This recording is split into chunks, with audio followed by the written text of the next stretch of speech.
you ask a disagreeable person what he wants, say, or she wants, they'll tell you right away. They know. It's like, this is what I want and this is how I'm going to get it. But agreeable people, especially if they're really agreeable, are so agreeable that they often don't even know what they want, because they're so accustomed to living for other people and to finding out what other people want and to trying to make them comfortable and so forth, that it's harder for them to find a sense of their own desires as they move through life. And that's not, look, there's situations where that's advantageous, but it's certainly not advantageous if you're going to try to forge yourself a career. That just doesn't work at all. And so even though on average men and women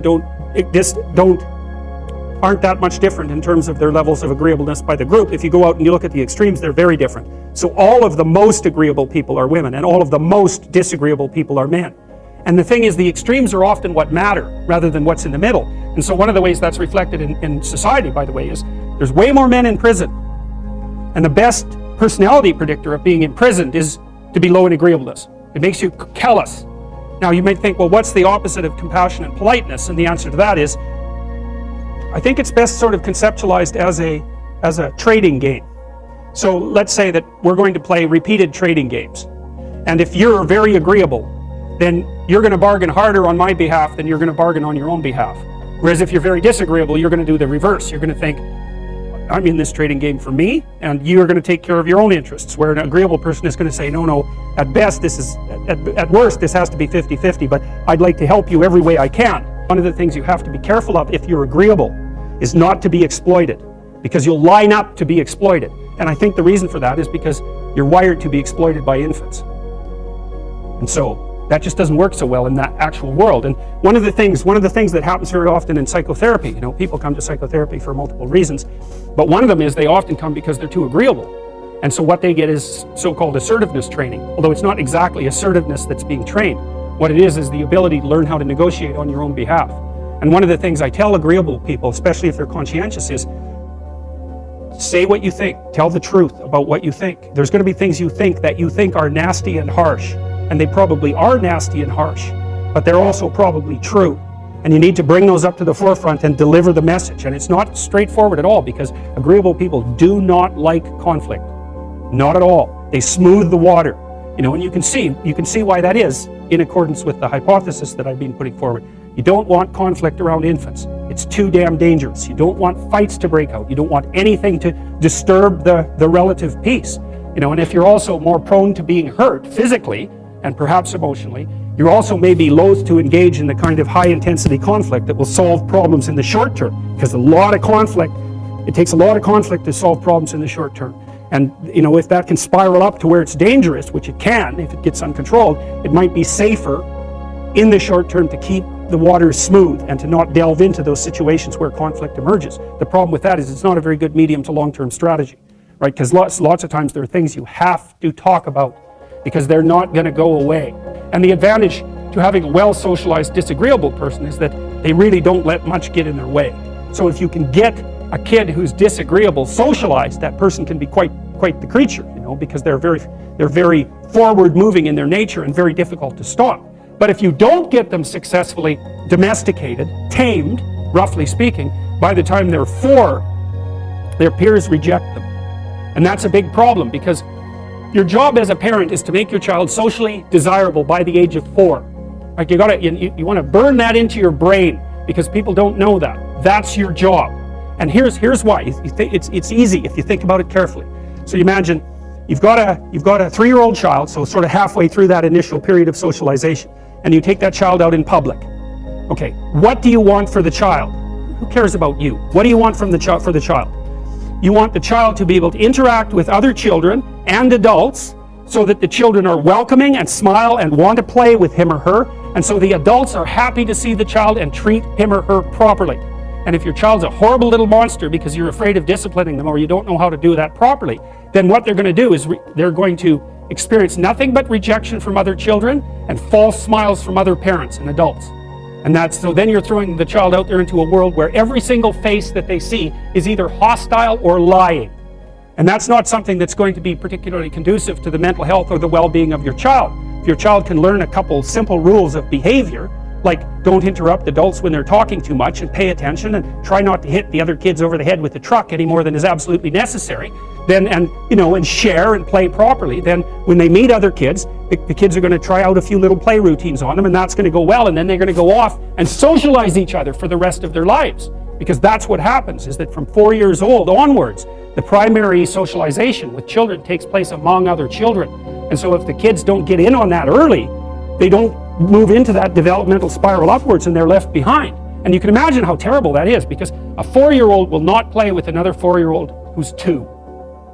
But a 5-year-old certainly will not play with a 5-year-old who's 2, right? Because the gap is just starting to get unbelievably large. And so the kids start out behind, and then the peers leave them behind, and then those kids are alienated and outside the peer group for the rest of their life. Well, those are the ones that grow up to be long-term antisocial, right? They're already aggressive.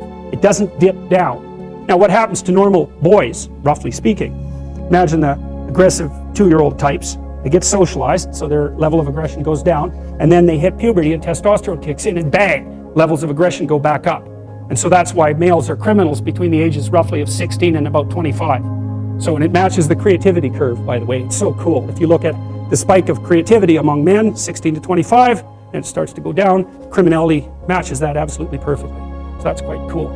So, and the testosterone levels raise the average level of aggression among men. It's more dominance than aggression, actually, and testosterone is by no means all bad. And then it starts to decrease at about age 25 or 26, which is usually when men stop staying up late at night, stop drinking as much, develop a full-time career, and take on the burdens and responsibilities and opportunities that are associated with a long-term partner and family.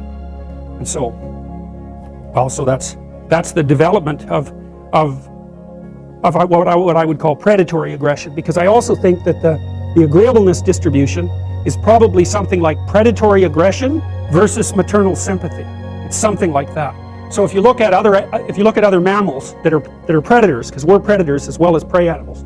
If you look at other animals like bears, the male bear has absolutely nothing to do with the raising of the infants. In fact, the female bears will keep the male the hell away, because he's likely to kill the infants and maybe even to eat them. So there's no maternality at all in solitary male mammalian predators.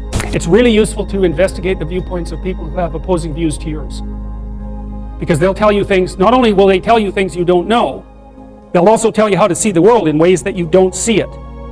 And they'll also have skills that you don't have, that you could develop. So for example, if you're an introverted person, it's very useful to watch an extroverted person, because the extroverted person has ways of being in the social world that aren't natural to you, that you can use to improve your toolkit.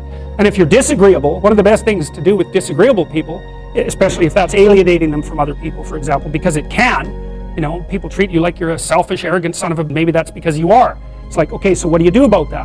One of the most promising treatments, let's say, for that is get the person to do something for someone else once a day, just as a practice, and learn how to do it. Maybe you can wake the circuit up, if you think that it's lying dormant in you, which is probably right.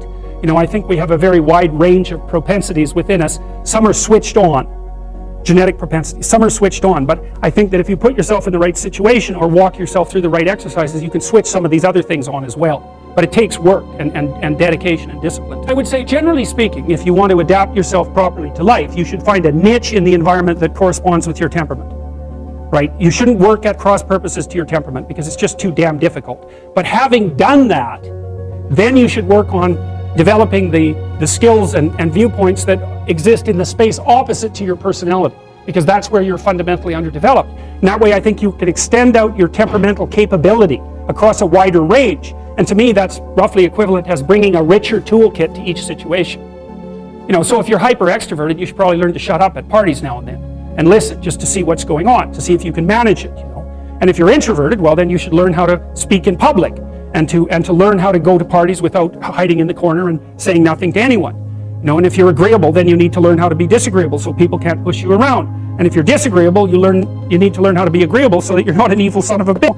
So, and the same thing applies even in the conscientious domain. It's like if you're too conscientious, you need to learn to relax and let go a little bit. And if you're unconscientious, it's time, like, get out the Google Calendar, man, and start scheduling your day, right? And beat yourself on the back of the head with a stick until you're disciplined enough so that you can actually stick to something for some length of time and not living in absolute squalor which is something that would characterize someone who's very disorderly, for example, because they don't notice. It doesn't bother them, disorder. It's like, maybe they can see it, but it doesn't have any emotional valence, and so it doesn't have any motivational significance. So the other thing you might want to think about too, if you're choosing a partner, is try not to choose someone who's too distant from you on the temperamental variables, because you're going to have a hard time bridging the gap. It's hard for an introverted person and an extroverted person to coexist. And it's really hard for an orderly person and a disorderly person to coexist, because they will drive each other nuts. Why don't you pick up? Why are you so obsessed by it? That's the basic argument. So it's useful to know about your temperament so that you can negotiate the space with your partner as well. And I don't think you should try to find someone who's exactly the same as you, because then you don't have the benefits of the alternative viewpoint. But you got to watch it, because you may hit irreconcilable differences of various sorts. And I've seen that most particularly among couples who are high and low in openness. That's a rough one. And also high and low in conscientiousness. That's another rough one, because they just cannot see how the other person sees the world at all.